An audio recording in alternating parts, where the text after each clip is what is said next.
नमस्कार साथियों, श्रावण मास शीघ्र ही प्रारंभ होने वाला है, जहां स्वयं भगवान इंद्र भी महादेव के जलाभिषेक के लिए प्रकट होते हैं और वहीं साथ ही साथ भक्तों की भी तांता लगी रहती है भगवान महादेव की पूजन के लिए। तो आज हम जानेंगे कि शिवलिंग पर क्या चढ़ाने से कौन सा लाभ मिलता है। शिवलिंग पर अक्सर जल और बिलपत्र तो चढ़ाया ही जाता है, किंतु इसके अलावा भी बहुत कुछ अर्पित किया जाता है।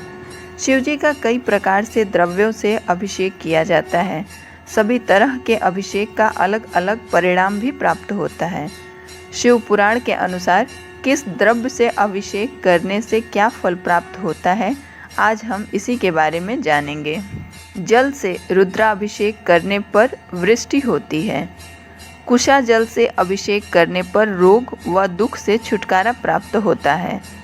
दही से अभिषेक करने पर पशु, भवन तथा वाहन की प्राप्ति होती है।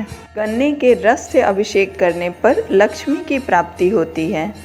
मधु युक्त जल से अभिषेक करने पर धन वृद्धि होती है। तीर्थ जल से अभिषेक करने पर मोक्ष की प्राप्ति होती है। इत्र मिले जल से अभिषेक करने पर रोग नष्ट होते हैं।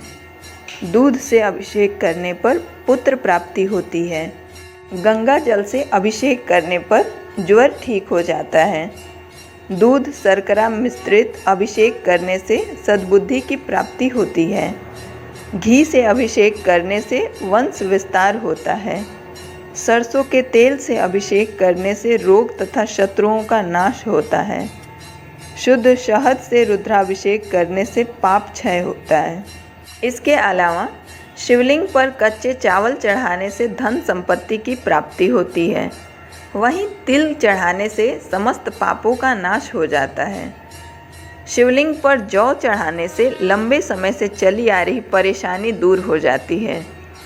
शिवलिंग पर गेहूं चढ़ाने से सुयोग्य पुत्र की प्राप्ति होती है।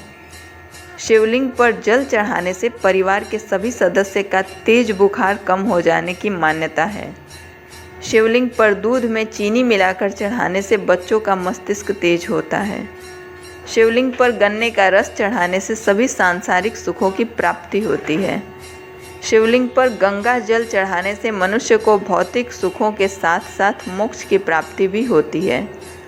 शिवलिंग पर शहद अर्पित करने से टीबी या मधुमेह की समस्या में राहत प्राप्त होता है।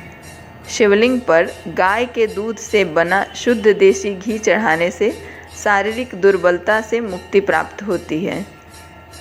शिवलिंग पर आकड़े का फूल चढ़ाने से सांसारिक बाधाओं से मुक्ति मिलती है और मोक्ष की प्राप्ति होती है।